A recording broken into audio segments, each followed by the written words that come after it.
La técnica de PCR es la prueba rápida de COVID, aclarando mitos y conceptos. Acompáñame a ver este video.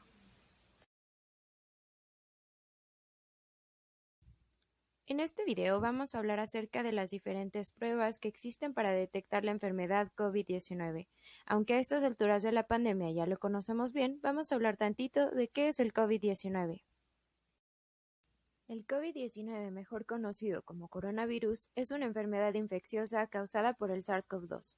Este virus, como ya sabemos, afecta el sistema respiratorio, causando síntomas como tos, fiebre y, en casos más graves, dificultad respiratoria. Aunque en este punto ya sabemos que desgraciadamente ocasiona inflamación crónica que conduce a insuficiencia cardíaca y pérdida de la función de distintos órganos en pacientes de alto riesgo, como aquellas personas mayores de 60 años, o aquellas con obesidad, diabetes e hipertensión. Esta enfermedad se propaga tan rápido que a la fecha hay alrededor de 8 millones de personas que se han infectado, con más de 0.44 millones de muertes en el mundo. Y es por esto que existe una gran necesidad de detectar casos positivos para frenar este contagio. Pero antes de decirles cómo son las pruebas, demos un pequeño repaso por la estructura del SARS-CoV-2. Los coronavirus son virus cuya información genética se encuentra en una molécula de ARN de cadena sencilla. Esto es a diferencia de nosotros, pues nuestra información genética se encuentra en una molécula de ADN de doble cadena. Su genoma es el más grande entre los virus y en su estructura contienen 4 proteínas: spike, envoltura, membrana y nucleocápside. Mediante los picos o proteína spike, que son los piquitos que ves ahí, se unen a un receptor presente en la superficie de la célula huésped. De esta manera su genoma se une a las maquinarias presentes en nuestras células y estas le ayudan a replicarse, propagar la infección y sobrevivir en nuestro cuerpo. Las pruebas de diagnóstico buscan evidencia de este proceso de replicación en donde se están produciendo más virus para poder detectar una infección activa de COVID-19. Pero bien, ¿de qué pruebas hablamos?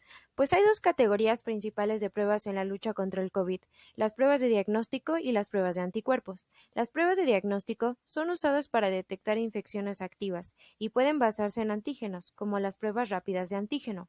Ellas buscan marcadores de proteínas en el exterior del virus, o pueden ser de base molecular, como la PCR, que buscan material genético viral específico del virus.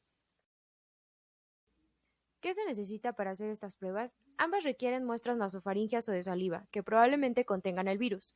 Para tomarlas, se utilizan hisopos nasofaringeos o nasales anteriores, pero también se pueden tomar de la boca utilizando copas recolectoras de saliva para poder facilitar el proceso. La mayoría de las pruebas se realizan en un laboratorio debido a la sensibilidad de este. Algunas pueden tardar 1 o más días en devolver los resultados, pero otras, como las pruebas rápidas de antígenos, pueden utilizarse en un entorno médico y los resultados se obtienen en 30 minutos aproximadamente. Vamos a ver más a detalle cómo funcionan ambas pruebas. La PCR, por sus siglas en inglés reacción en cadena de la polimerasa, permite copiar una pequeña cantidad de ADN millones de veces, de modo que sea suficiente para poder analizarlo. Estas pruebas sirven para identificar paternidades, cadáveres y detectar enfermedades, en este caso para diagnosticar la infección por SARS-CoV-2.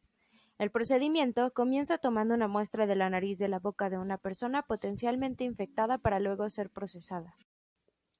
Acuérdate que dijimos que los humanos tenemos ADN, pero el virus tiene RNA de una sola cadena, y como la PCR solo puede hacer copias de DNA, lo primero que hay que hacer es convertir el RNA en DNA, de tal manera que primero el RNA del virus se extrae de la muestra, se purifica y se mezcla con una enzima llamada transcriptasa reversa que convierte el ARN de una sola cadena en DNA de doble cadena. Después, el DNA viral se añade a un tubo de ensayo con unos cebadores, que no son más que secciones cortas de DNA diseñadas para unirse al virus, nucleótidos, que son los ladrillos de construcción que componen al DNA, y una enzima constructora de DNA llamada polimerasa. La máquina donde se lleva a cabo la reacción se llama termociclador. Aquí primero se calienta la muestra ocasionando que el DNA de doble cadena se desenrede y después se enfría para que el cebador se pueda unir a él, proporcionando así un punto de partida para que la polimerasa pueda copiar el DNA. Este proceso se repite varias veces hasta tener millones de copias de DNA. Las siguientes pruebas más utilizadas son las de antígeno, que detectan las características estructurales del exterior de los virus llamadas antígenos, que son pequeñas proteínas que componen al virus y que pueden estar presentes en la muestra de un paciente. Aquí nos evitamos los pasos de la extracción y amplificación de la PCR, es por eso que es más rápida. Pero, ¿cómo sé si en el pasado he tenido la infección? Para esto se utilizan las pruebas de anticuerpos. Cuando hay una infección viral, el cuerpo produce anticuerpos que son proteínas que ayudan al sistema inmunológico a combatir la infección. Estas pruebas detectan los anticuerpos que trabajan contra el virus mediante una muestra de sangre. Si se encuentra su presencia en ella, es probable que la persona haya sido infectada previamente con el virus. Estas pruebas no muestran si se tiene una infección actual.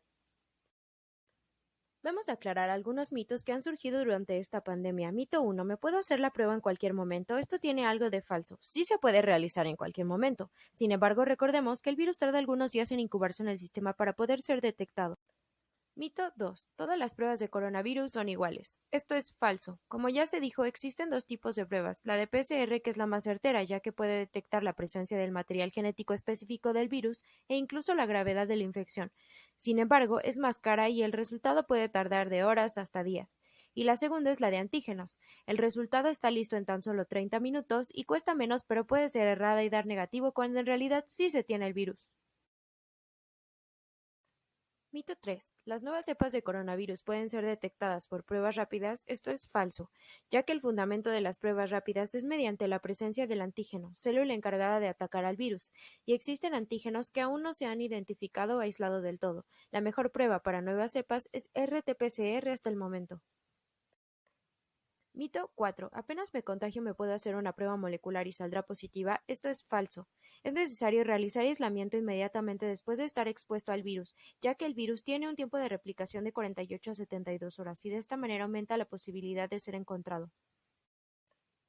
Mito 5. Si mi prueba de anticuerpos sale negativa, ya la hice y ya no estoy contagiado. Los anticuerpos recién empiezan a aparecer en el organismo a partir del quinto o sexto día de infección. Sin embargo, las pruebas como CLIA, ELISA y ECLIA pueden estar detectando anticuerpos 1 o 2 días luego de la aparición.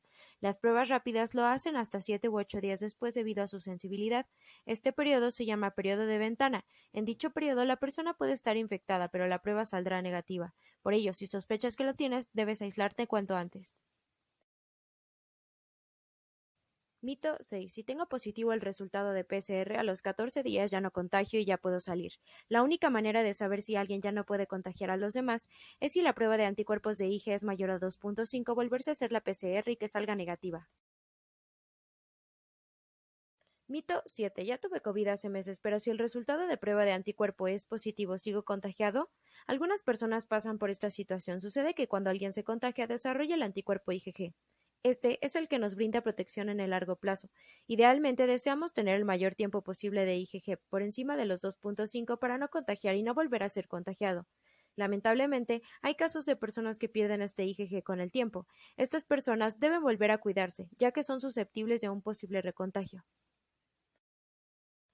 Por último, no olvides que esta pandemia aún no termina, así que cuídate y cuida de los tuyos. Si te fue útil este video, compártelo con tus amigos y familia. Nosotros te deseamos lo mejor en donde quiera que estés. Hasta la próxima.